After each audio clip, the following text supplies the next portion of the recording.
നമസ്തേ. ഓം ശ്രീ മാത്രേ നമ.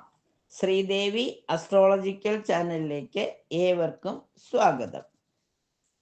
ചതയം നക്ഷത്രം. ഈ നക്ഷത്രത്തിന്റെ പൊതു സ്വഭാവവും ഇവർക്ക് എന്തൊക്കെയാണ് 2025 ഗുണഫലങ്ങൾ ഉണ്ടാവുക, അത് എന്തെല്ലാം പൂജകളും പ്രാർത്ഥനകളുമാണ് ചെയ്യേണ്ടത് എന്നൊന്ന് നമുക്ക് വിശദമായി നോക്കാം. 100 നക്ഷത്രങ്ങൾ അടങ്ങിയ ഒരു കൂട്ടമാണ് ചതയം. വരുണനാണ് ദേവത. ഈ നക്ഷത്രക്കാർ പൊതുവെ സ്വതന്ത്ര ചിന്താഗതിയും അധ്വാനശീലവും ഉള്ളവരാണ്. ജീവിതത്തിന്റെ ആദ്യകാലത്ത് പല ക്ലേശങ്ങളും അനുഭവിക്കേണ്ടി വരുന്ന ഇവർ ക്രമേണ അഭിവൃദ്ധി പ്രാപിക്കുന്നതും കുടുംബത്തിനും സുഹൃത്തുക്കൾക്കും വേണ്ടി എന്ത് ത്യാഗവും സഹിക്കാൻ തയ്യാറാകുന്നവരുമാണ്.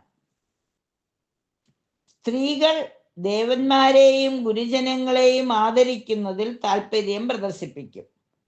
ധാന്യങ്ങളും മറ്റും ശേഖരിച്ചു വയ്ക്കുന്നതിൽ ഇവർക്കൊരു പ്രത്യേക കഴിവുണ്ടായിരിക്കും. ഭർത്താവിനെ തൻ്റെ എല്ലാ പ്രവർത്തനങ്ങളിലും പങ്കു ചേർക്കുവാൻ ഇവർ ശ്രമിക്കും. അതിൽ ഒരു പരിധിവരെ ഇവർ വിജയിക്കുകയും ചെയ്യും. സത്യധർമാദികളെ മുൻനിർത്തി പ്രവർത്തിക്കുന്നവരും ആദർശശാലികളുമായിരിക്കും. പ്രഥമ ദർശനത്തിൽ തന്നെ കുലീനതയും ഭാഗ്യലക്ഷണവും തോന്നും. നിഷ്പക്ഷമായും നീതിമാനായും പ്രവർത്തിക്കും.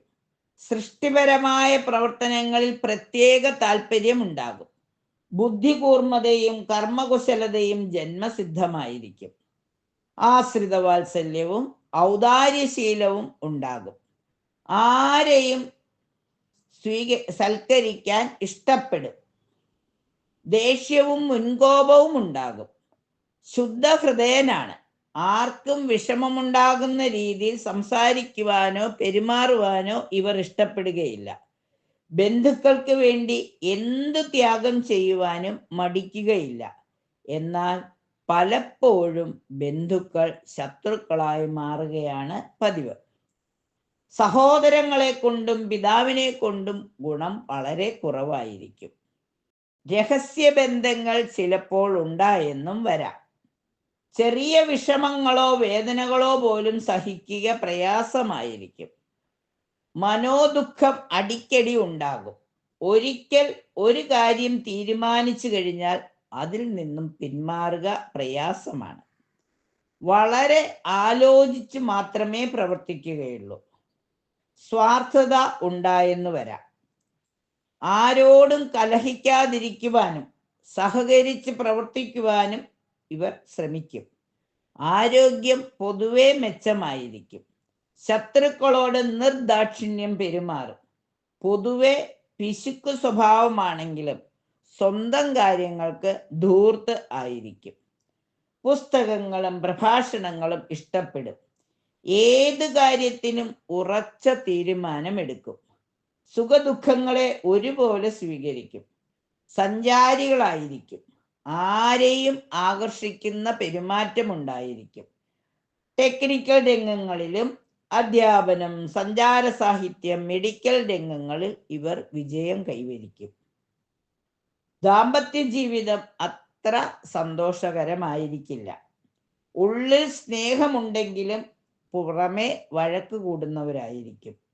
എന്തോ ഒരു കുറവ് പരസ്പരം ഉള്ളതായി രണ്ടു പേർക്കും തോന്നും.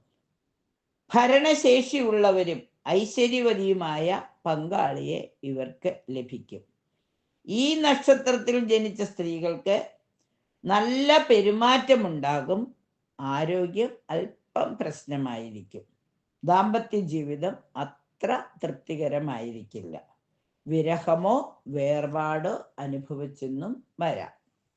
രാഹു, അതായത് സർപ്പങ്ങളാണ് ഇവരുടെ ദശാനാഥൻ. രാഹുവാണ്. ശനിയാണ് ഇവരുടെ രാശിനാഥൻ. രാശിനാഥൻ ശനിയും ദശാനാഥൻ രാഹുവുമായതിനാൽ സർപ്പദേവതകളെ പ്രാർത്ഥിക്കുന്നത് വളരെ നന്നായിരിക്കും. ആയില്യം നാളിലും അതുപോലെ തന്നെ തിരുവാതിര, ചോതി ചതയ നക്ഷത്രങ്ങളിലുമൊക്കെ നാഗക്ഷേത്രങ്ങളിൽ യഥാശക്തി വഴിപാടുകൾ കഴിക്കുന്നത് കൂടുതൽ ഗുണഫലങ്ങൾ നൽകും. 2025 ഇവർക്ക് എങ്ങനെയായിരിക്കും എന്ന് നോക്കാം. പിതാവിൻ്റെ അനുഗ്രഹാശിസ്സുകളോടെ പുതിയ കർമ്മം തുടങ്ങും. അല്ലെങ്കിൽ പിതൃതുല്യവരായവരുടെ സഹായ സഹകരണത്തോടെ പുതിയ കർമ്മം തുടങ്ങും. സാമ്പത്തികമായി അല്പം പുരോഗതി കാണും. ലോണുകൾ പെട്ടെന്ന് ശരിപ്പെട്ട് കിട്ടുന്നതാണ്. സുഹൃത്തിൻ്റെ കുടുംബത്തിൽ ദുഃഖകരമായ അനുഭവങ്ങൾ ഉണ്ടാകുന്നതാണ്. പ്രധാനപ്പെട്ട രേഖകളിൽ ഒപ്പുവയ്ക്കുമ്പോൾ പ്രത്യേകം ശ്രദ്ധിക്കണം. വീടിൻ്റെ കിഴക്ക് വശത്ത് വൃക്ഷത്തിന് നാശം സംഭവിക്കുകയോ അതുപോലെ മതിലുകൾക്ക് വിള്ളലുകൾ വരുന്നതോ ദൈവാധീനക്കുറവിന് കാരണമായേക്കാം. പിതൃപ്രീതി വരുത്തുന്നതിനായി കൂട്ടനമസ്കാരമോ അമാവാസി നാളിലും അതുപോലെ തന്നെ പൗർണമി നാളിലുമൊക്കെ പൂജാതി കർമ്മങ്ങൾ ചെയ്യുന്നത് നന്നായിരിക്കും. ഭാഗ്യാന്വേഷികൾക്ക് ഈ സമയം അനുകൂലമാണ്. ദൂരസ്ഥലങ്ങളിലുള്ള സുഹൃത്തിനോട് ധനസഹായം ആവശ്യപ്പെടും. ഉദര മൂത്രാശയ രോഗങ്ങൾക്ക് തുടക്കം കുറിക്കും. സമുദായത്തിൽ മാന്യത നേടും. തൻ്റെ കൃതികൾക്ക് അവാർഡോ അംഗീകാരമോ ലഭിക്കുന്നതാണ്. വീട്ടിൽ മോഷണം നടക്കുവാനുള്ള സാധ്യത ഉണ്ടാകും. വിനോദയാത്രയ്ക്ക് പോകുവാനുള്ള സാധ്യതയും കാണുന്നു. അനുകൂലമായ സാഹചര്യങ്ങളെ പരമാവധി പ്രയോജനപ്പെടുത്തുവാൻ ശ്രമിക്കണം. മകരം, അതായത് മെയ് 15 വരെയുള്ള സമയം, മകരമാസവും മെയ് 15 വരെയുള്ള സമയവും അല്പം ശ്രദ്ധിക്കുക. പിന്നീട് അങ്ങോട്ട് ശുഭകരമായ അവസ്ഥകൾ വന്നു ചേരും. ചിട്ടിക്കമ്പനികൾ നടത്തുന്നവർക്കും പണ്ടത്തിന്മേൽ പണം കടം കൊടുക്കുന്നവർക്കും ഫൈനാൻസ് കമ്പനികൾ നടത്തുന്നവർക്കും ഗവൺമെന്റിൽ നിന്നുള്ള പ്രയാസങ്ങൾ നേരിടേണ്ടതായി വന്നേക്കാം. കടം കൊടുത്ത പണം തിരിച്ചു കിട്ടുവാൻ വേണ്ടി നിയമ നടപടികൾ സ്വീകരിക്കേണ്ടതായി വരും. കർമ്മരംഗത്തു നിന്നും ജോലിക്കാർ കൂട്ടമായി ലീവെടുത്ത് പ്രതിസന്ധികൾ സൃഷ്ടിച്ചേക്കാം. ആരോഗ്യം ശ്രദ്ധിക്കണം. നിയമന ഉത്തരവിന് കാത്തിരിക്കുന്നവർക്ക് അത് ലഭിക്കുവാൻ ഇടവരും. സന്തോഷകരമായ കുടുംബജീവിതത്തിൽ നിന്ന് പെട്ടെന്ന് പ്രയാസങ്ങൾ നേരിട്ടേക്കാം. മാതൃകുടുംബത്തിൽപ്പെട്ട ആരെങ്കിലും ചില ഏഷണികൾ പറയുന്നത് മൂലം കുടുംബത്തിൽ പെട്ടെന്ന് പ്രയാസങ്ങളോ അസ്വാരസ്യങ്ങളോ ഉണ്ടാവാം. സർപ്പദംശനത്തിനോ അതുപോലെ വിഷജന്തുക്കളുടെ ആക്രമണങ്ങൾക്കോ ഇടയായേക്കാം. ഈശ്വര പ്രാർത്ഥന കൊണ്ട് മനസ്സിനെ സാന്ത്വനിപ്പിക്കുവാൻ ശ്രമിക്കുമെങ്കിലും അല്പം ദൈവാധീനം കുറഞ്ഞിരിക്കുന്ന സമയമാണ്. ജോലിയിൽ പ്രമോഷൻ ലഭിക്കും. വ്യക്തിബന്ധങ്ങൾക്ക് തീരെ പ്രസക്തി ഉണ്ടാകില്ല. അന്യദേശ ഗമനത്തിന് സാധ്യത കാണുന്നു. ചെറിയ കാര്യങ്ങൾക്ക് വഴക്കു കൂടാനുള്ള ഒരു താല്പര്യം പ്രകടിപ്പിക്കും. ആരോഗ്യപരമായി പല വിഷമതകളെയും അനുഭവിക്കേണ്ടതായി വരും. ക്ഷേത്രത്തിൻ്റെ പ്രധാന പൂജാരിയായി നിയമനം ലഭിക്കുവാൻ യോഗം കാണുന്നു.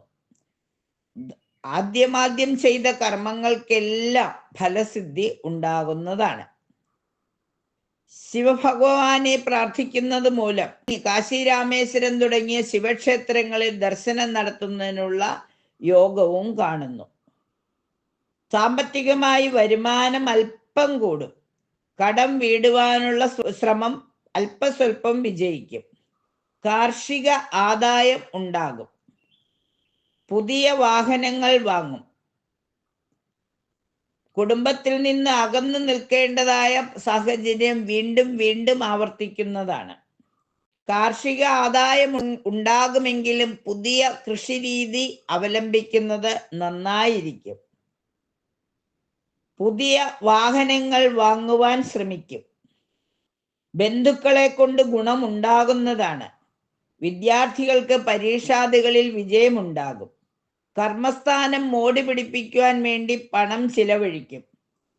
വിവാഹാദി മംഗളകർമ്മങ്ങളിൽ പങ്കുകൊള്ളും. രാഷ്ട്രീയക്കാർക്ക് വളരെ അനുകൂലമായ സാഹചര്യങ്ങൾ വന്നു ചേരും. ഇണയുടെ സ്വത്ത് സംബന്ധിച്ച് തർക്കമുണ്ടാകും. കുടുംബാന്തരീക്ഷം പൊതുവെ സുഖകരമായിരിക്കുമെങ്കിലും ചെയ്യുന്ന പ്രവൃത്തികൾക്കനുസരിച്ചുള്ള ഫലം ലഭിക്കുകയില്ല. തൊഴിൽശാലകളിൽ പണിമുടക്കിന് സാധ്യതയുണ്ട്. സ്വർണമോ പണമോ വിശേഷപ്പെട്ട രേഖകളോ യാത്രക്കിടയിൽ നഷ്ടപ്പെടാനുള്ള സാധ്യത കാണുന്നു. ബാങ്കിൽ നിന്ന് ജപ്തി നോട്ടീസ് വരെ വരുവാനുള്ള യോഗവും കാണുന്നു. ഒന്നിലധികം പ്രശ്നങ്ങളെ ഒരേ സമയം നേരിടേണ്ടതായി വരാം. കടം വാങ്ങിയും സുഖഭോഗങ്ങൾക്കായി ചെലവഴിച്ചതുമായ പണമെല്ലാം പെട്ടെന്ന് അടയ്ക്കേണ്ടതായ സാഹചര്യം വരികയും വളരെ മനപ്രയാസത്തിൽ ചെന്ന് പെടുകയും ചെയ്യും. മാനസിക നില തന്നെ തെറ്റുവാനുള്ള അവസരം വന്നു ചേരാം. ഈശ്വരഭജനത്തിലൂടെ ധർമ്മശാസ്താവിനെയും ശിവഭഗവാനെയും പ്രാർത്ഥിക്കുന്നതിലൂടെ സർപ്പദേവതകൾക്ക് യഥാസമയം പൂജകളും കർമ്മങ്ങളും ചെയ്യുന്നത് മൂലം രക്ഷസിനും പിതൃക്കൾക്കും വേണ്ട വിധത്തിലുള്ള പൂജകൾ ചെയ്യുന്നത് മൂലം മനസ്സമാധാനവും ആത്മസംതൃപ്തിയും കുടുംബത്തിൽ സ്വസ്ഥതയും വന്നു ചേരും. ആത്മീയമായി എപ്പോഴും മനസ്സിനെ ഒരു നിയന്ത്രണത്തിൽ കൊണ്ടുവരുവാൻ യോഗയും ധ്യാനവുമൊക്കെ ശീലിക്കുന്നത് നന്നായിരിക്കും. ശിവഭഗവാനെ കൂടുതൽ പ്രാർത്ഥിക്കുന്നത് 108 പ്രാവശ്യമെങ്കിലും ശിവഭഗവാനെ പ്രാർത്ഥിക്കുന്നത്, വാരാഹി ദേവിയെ പ്രാർത്ഥിക്കുന്നത്, അതുപോലെ തന്നെ സർപ്പദേവതകളെ പ്രാർത്ഥിക്കുകയും ചെയ്യുമ്പോൾ വന്നു ചേരാവുന്ന എല്ലാ കഷ്ടതകളും മാറി 2025 ഏറ്റവും ശോഭനമായി തീരുവാൻ ജഗദീശ്വരൻ അനുഗ്രഹിക്കട്ടെ എന്ന് പ്രാർത്ഥിച്ചുകൊണ്ട് നന്ദി, നമസ്കാരം.